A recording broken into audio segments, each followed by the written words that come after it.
Hello everyone, जैसे कि आप सबको पता है सुबह के बज चुके हैं 7 और मैं लेके चल रही हूँ आपको एनसीईआरटी की हेवेंस। आज का हमारा टॉपिक रहने वाला है क्लास 7 की जियोग्राफी के फर्स्ट चैप्टर एनवायरनमेंट। इस चैप्टर के सारे एनसीईआरटी सॉल्यूशंस, एनसीईआरटी के क्वेश्चन आंसर सारे हम अपने इस वीडियो पर डिस्कस करने वाले हैं। और ये जो चैप्टर है जियोग्राफी की फर्स्ट चैप्टर एनवायरनमेंट, इस चैप्टर के चैप्टर एक्सप्लेनेशन का वीडियो आपको इस वीडियो के डिस्क्रिप्शन बॉक्स पर उस वीडियो का लिंक आपको मिल जाएगा। आप सिंपली इस वीडियो के डिस्क्रिप्शन बॉक्स को ओपन करना और वहाँ पर फर्स्ट में ही आपको फुल चैप्टर वीडियो कहकर लिंक मिल जाएगा। आप वहाँ से वीडियो को देख सकते हो, चैप्टर को अच्छे से समझ सकते हो। फिलहाल हम अपने इस वीडियो पर चैप्टर के जो एनसीईआरटी के सॉल्यूशंस उनके बारे में डिस्कस करेंगे, जो बुक का पीछे दिया हुआ है चैप्टर के साथ साथ। चलो स्टार्ट करते हैं। व्हाट इज़ एन इकोसिस्टम, जैसे चैप्टर पर हमने समझा है कि इकोसिस्टम क्या है। The interaction of interdependence of plant, animal and human beings with their immediate environment or surrounding is called an ecosystem. Okay, the interaction of interdependence of plant, animal and human beings with their immediate environment or surroundings is called as ecosystem. So ecosystem उस चीज़ को कहते हैं जो human और animal और plant की interaction पर जो चीज़ क्रिएट होती है, जो एनवायरनमेंट और जो आसपास क्रिएट होती है, उस चीज़ को इकोसिस्टम कहते हैं। बेसिकली हमारा जो आसपास जो सब कुछ चल रहा है उस चीज़ को हम इकोसिस्टम कहते हैं। What do you mean by natural environment, natural environment क्या है? The environment that consists of the elements created by nature called the natural environment. So natural environment उस चीज़ को कहते हैं जो नेचुरली अवेलेबल है, जिस चीज़ को ह्यूमन ने नहीं बनाया है वो मतलब नेचुरली बनता है, उस चीज़ को वो खुद से ही बनता है, उस चीज़ को हम नेचुरल एनवायरनमेंट कहते हैं।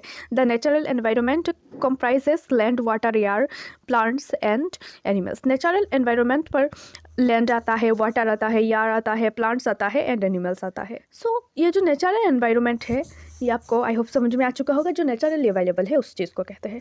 Which are the major components of the environment, environment का मेजर कंपोनेंट्स क्या क्या है? सो एनवायरनमेंट का 3 मेजर कंपोनेंट्स है, वो है natural components, human components and human made components. सबसे पहले नेचुरल एनवायरनमेंट, जो they consists of all objects created by nature such as plants, air, land and water. So जो चीज़ नेचुरली अवेलेबल है उस चीज़ को हम नेचुरल कंपोनेंट्स कहते हैं एनवायरनमेंट के। सो वो क्या क्या है? प्लांट्स है, एयर है, लैंड है, वाटर है और ह्यूमन भी है, animal. Okay, so human components they consist of human beings, जो ह्यूमन बींग का कम्युनिटी, सोसाइटी और जो भी रिलीजियन, जो भी उनका जो चीज़ आंखों से नहीं देखते हम, बस है पर जानते हैं है, एक पाथ है जिसको हम फॉलो करते हैं, मानते हैं, उस चीज़ को ह्यूमन कंपोनेंट्स कहते हैं, मीन्स रिलेशन ह्यूमन का। नेक्स्ट है ह्यूमन मेड कंपोनेंट्स, जो ह्यूमन बनाते हैं। This include everything that is made by men and humans such as buildings, parks and roads। जो आर्टिफिशियली ह्यूमन ने बनाया उस चीज़ को हम ह्यूमन मेड कंपोनेंट्स कहते हैं। लाइक घर बनाते हैं लोग, और लोग बनाते हैं रोड्स, बनाते हैं बिल्डिंग, फैक्ट्रीज, उन चीज़ों को हम क्या कहते हैं? ह्यूमन मेड कंपोनेंट्स कहते हैं। Give 4 examples of human made environment, human ने बनाया ऐसे एनवायरनमेंट का 4 एग्जाम्पल यहाँ पर पूछा गया।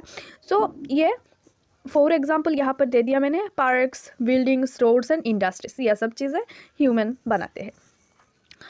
व्हाट इज़ लिथोस्फीयर, लिथोस्फीयर क्या है चैप्टर पर समझाया था। जिस भी बच्चे बिना चैप्टर दे के आए हो तो पहले जाके डिस्क्रिप्शन बॉक्स ओपन करके चैप्टर देखो, चैप्टर पर सब कुछ क्लियर है। चैप्टर अगर अच्छे से पढ़ लोगे, समझ लोगे ना, तो आपको ये सब रटना नहीं पड़ेगा, आपको अच्छे से ऑलरेडी समझ में आ चुका होगा। सो लिथोस्फीयर, एल से क्या बताया था? एल से लैंड, जो सोइल का पर्शन है धरती का, उस चीज़ को लिथोस्फीयर कहा जाता है।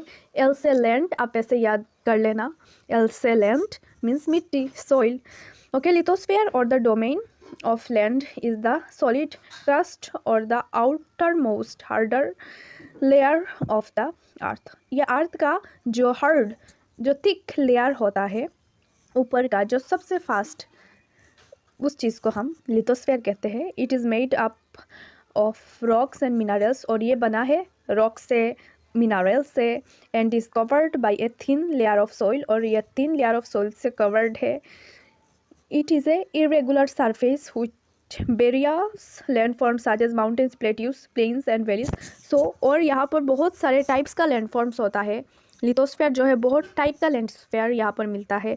प्लेट्यूस मिलता है जो टेबल टाइप का रहता है, प्लेन्स मिलता है जो प्लेन एरिया रहती है, माउंटेन मिलती है, त्रिभुजाकार का, और वैलीज मिलती है। Which are the major components of biotic environment. So हमने चैप्टर पर समझाया था बायोटिक एंड एबायोटिक। बायोटिक उस चीज़ को कहते हैं, बायोटिक एक नेचुरल एनवायरनमेंट का एक पार्ट है।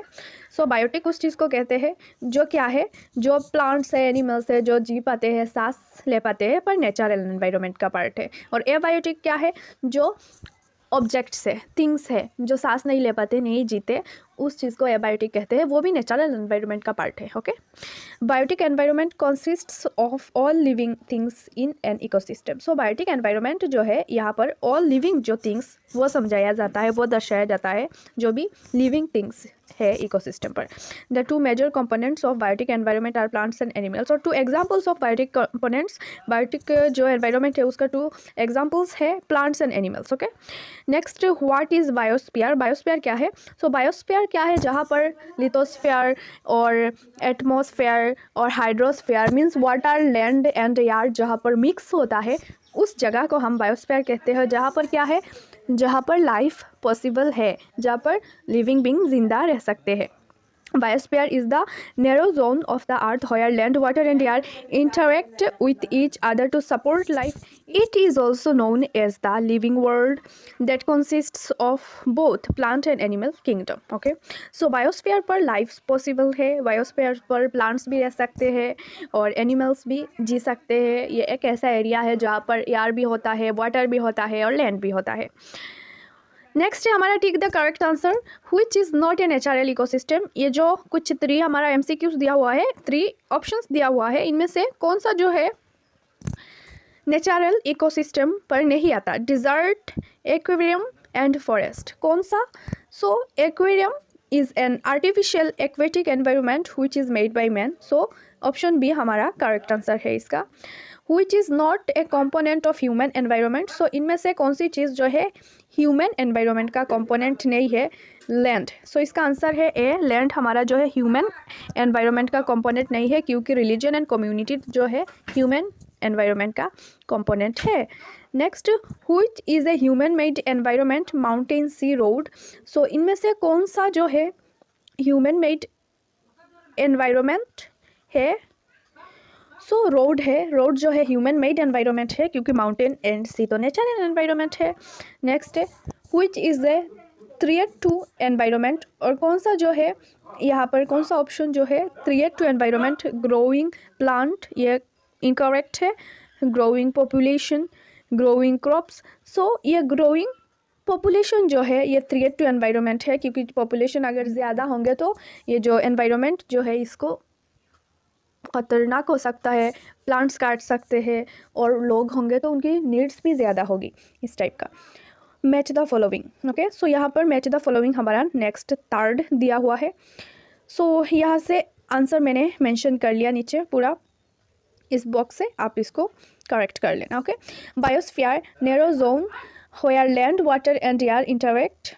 Next, atmosphere, blanket of air which surrounds the earth. Hydrosphere, domain of water, environment, our surroundings. Give reasons. Man modifies his environment. Modification of environments means altering or changing the immediate surroundings. As the population is growing, human needs and desires are also growing. So जैसे population grow हो रहा है, लोगों की ज़रूरतें भी बढ़ रही है, सो उनके लिए लोग अपनी फुलफिल जो है अपनी नीड्स को फुलफिल करने के लिए ईजी तरीका देखने लगे। और अगर ईजी तरीका वो बना रहे हैं तो वो क्या कर रहे हैं, एनवायरनमेंट को मॉडिफाई कर रहे हैं अपने अपने तरीके से। इसी तरह वो तो कभी कभी एनिमल्स को भी किल कर रहे हैं, क्यों? उनकी स्किन, उनकी जो चीज़ें हैं वो यूज़ करने के लिए, और ट्रीज़ को कट कर रहे हैं घर ये सब बनाने के लिए। सो इस तरह से वो एनवायरनमेंट को हार्म पहुंचा रहे हैं। Plants and animals depend on each other. Yes, plants and animals जो है अब एक दूसरे पर डिपेंडेंट है, because oxygen and carbon dioxide, and plants make their own food by Photosynthesis, they are consumed by animals as food because animals cannot make their food. Plants produce oxygen which is used by animals while breathing. In return, animals release carbon dioxide in air which is used by plants to make food during photosynthesis. Plants provide shelter to animals such as monkeys and birds. Imagine an ideal environment where you would love to live. Draw the picture of your ideal environment. Okay, so यहाँ पर एक picture mention कर लिया, ये आपको paper पर अगर आ गया ये आपको खुद से ही ड्रॉ करना है।